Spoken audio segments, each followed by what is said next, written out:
सभी को नमस्कार। जय श्री कृष्णा। अथ सप्तमो अध्यायः।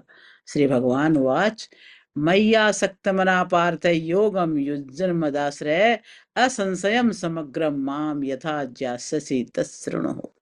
श्री भगवान बोले, हे पार्थ, मुझ में अनन्य प्रेम से आसक्त हुए मन वाला और अनन्य भाव से मेरे परायण होकर योग में लगा हुआ, मुझको संपूर्ण विभूति, बल, ऐश्वर्य आदि से गुणों से युक्त सबका आत्म रूप जिस प्रकार संशय रहित जानेगा, उसको सुन।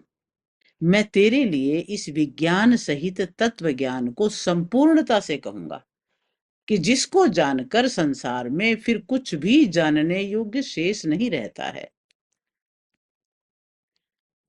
अब भगवान नेक्स्ट श्लोक में कहते हैं, हजारों मनुष्यों में कोई एक मेरी प्राप्ति के लिए यत्न करता है, और उन यत्न करने वाले योगियों में भी कोई ही पुरुष मेरे परायण होकर मुझे तत्व से जानता है। पृथ्वी, जल, तेज, वायु, आकाश और मन, बुद्धि, अहंकार, ये 8 प्रकार की विभक्त हुई मेरी प्रकृति है। ये 8 प्रकार के भेदों वाली तो अपरा प्रकृति है, अर्थात मेरी जड़ प्रकृति है। और हे महाबाहो, इससे दूसरी जो भी जीव रूपा परा अर्थात चेतन प्रकृति जान कि जिससे ये संपूर्ण जगत धारण किया जाता है। हे अर्जुन, तू ऐसा समझ कि संपूर्ण भूत इन दोनों प्रकृतियों से उत्पन्न होने वाले हैं, और मैं संपूर्ण जगत की उत्पत्ति तथा प्रलय रूप हूं, अर्थात संपूर्ण जगत का मूल कारण हूं। हे धनंजय, मुझसे भिन्न दूसरा कोई भी परम कारण नहीं है। ये संपूर्ण सूत्र में मणियों की सदृश मुझ में ही गुंथा हुआ है। अर्जुन, हे अर्जुन, जल में मैं रस हूं, चंद्रमा और सूर्य में मैं प्रकाश हूं, संपूर्ण वेदों में मैं प्रणव हूं, आकाश में शब्द और पुरुषों में पुरुषत्व में हूं, पृथ्वी में पवित्र गंध और अग्नि में तेज में हूं, संपूर्ण भूतों में मैं जीवन हूं, अर्थात जिससे वे जीते हैं वो तत्व मैं हूं, तपस्वियों में तप मैं हूं। अब आगे के श्लोक में कहते हैं, हे अर्जुन, तू संपूर्ण भूतों का सनातन बीज यानी कारण मुझे ही जान। मैं बुद्धिमानों की बुद्धि हूं, तेजस्वियों का तेज हूं। आगे कहते हैं, हे भरत श्रेष्ठ, आसक्ति और कामनाओं से रहित बलवानों का बल और सामर्थ्य मैं हूं, और सब भूतों में धर्म के अनुकूल अर्थात शास्त्र के अनुकूल काम मैं ही हूं। आगे कहते हैं कि जो भी सत्वगुण से उत्पन्न होने वाले भाव हैं और जो रजोगुण से और तमोगुण से उत्पन्न होने वाले भाव हैं, उन सब को तू मेरे में ही होने वाले जान, परंतु वास्तव में उनमें मैं और वे मुझ में नहीं है। कि गुणों के कार्य रूप सात्विक, राजसिक, तामसिक, ये कार्य रूप हैं। इन तीनों प्रकार के भावों से ये सारा संसार मोहित हो रहा है। इसलिए इन तीनों गुणों से परे मुझ अविनाशी को ये वह तत्व से नहीं जानता, वो इन्हीं में उलझ के रह जाता है। अब अगले श्लोक में बात आती है, ये अलौकिक अर्थात अति अद्भुत त्रिगुणमयी मेरी माया बड़ी दुस्तर है।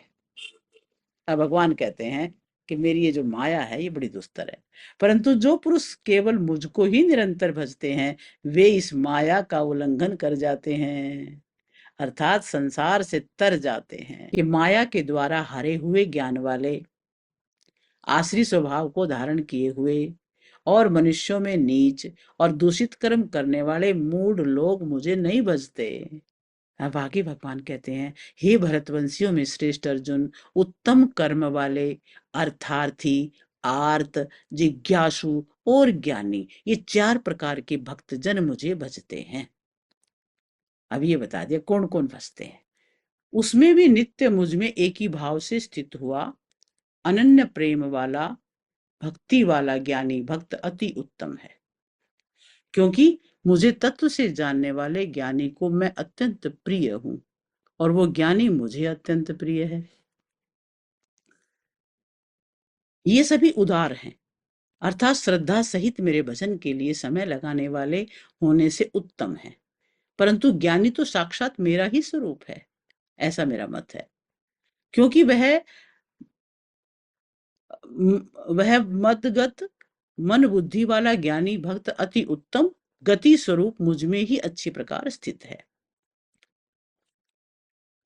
अब आगे भगवान कहते हैं, बहुत जन्मों के अंत के जन्म में तत्व ज्ञान को प्राप्त हुआ ज्ञानी सब कुछ वासुदेव ही है इस प्रकार मुझे बचता है और वो महात्मा अत्यंत दुर्लभ है। उन भोगों की कामना द्वारा जिनका ज्ञान हरा जा चुका है, वे लोग अपने स्वभाव से प्रेरित होकर उस नियम को धारण करके अन्य देवताओं को भजते हैं, अर्थात पूजते हैं। जो सकाम भक्त जिस जिस देवता के स्वरूप को श्रद्धा से पूजना चाहता है, उस भक्त की श्रद्धा को मैं उसी देवता के प्रति स्थिर कर देता हूँ।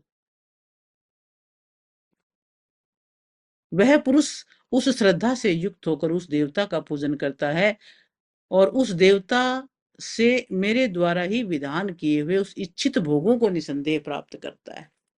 परंतु उन अल्प बुद्धि वालों का वो फल नाशवान है तथा वे देवताओं को पूजने वाले देवताओं को प्राप्त होते हैं और मेरा भक्त चाहे जैसे भी मुझे भजे, मुझे ही प्राप्त होता है।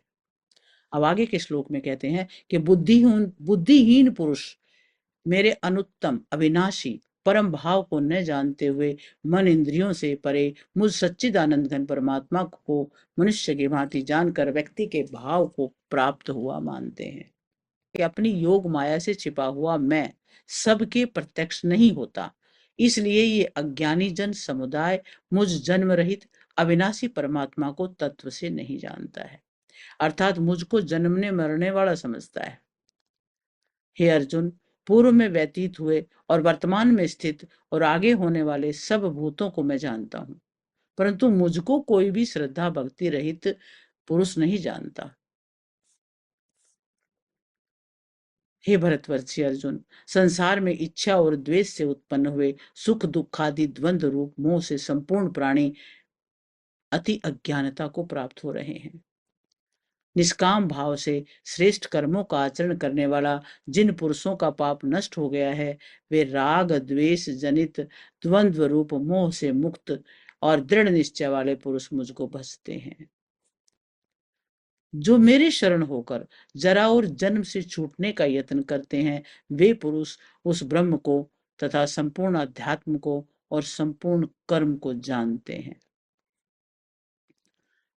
जो पुरुष अधिभूत अधिदैव के सहित तथा अधियज्ञ के सहित मुझे अंतकाल में भी भजता है, वे युक्त चित्त वाले पुरुष मुझको ही जानते हैं और मुझको ही प्राप्त होते हैं। और यहाँ पर समापत ये संपूर्ण होता है हमारा 7वां अध्याय। ओम तत्सीदति श्रीमद्भगवद्गीतासु ब्रह्म विद्यायां योगशास्त्रे श्रीकृष्ण अर्जुन संवादे ज्ञान विज्ञान योगो नाम 7मो अध्यायः। इस प्रकार उपनिषद ब्रह्म विद्या योग शास्त्र स्वरूप श्रीमद् भगवत गीता में श्री कृष्ण अर्जुन संवाद के रूप में ज्ञान विज्ञान योग 7वां अध्याय संपन्न हुआ। ओम कृष्णाय नमः। ओम श्री परमात्मने नमः।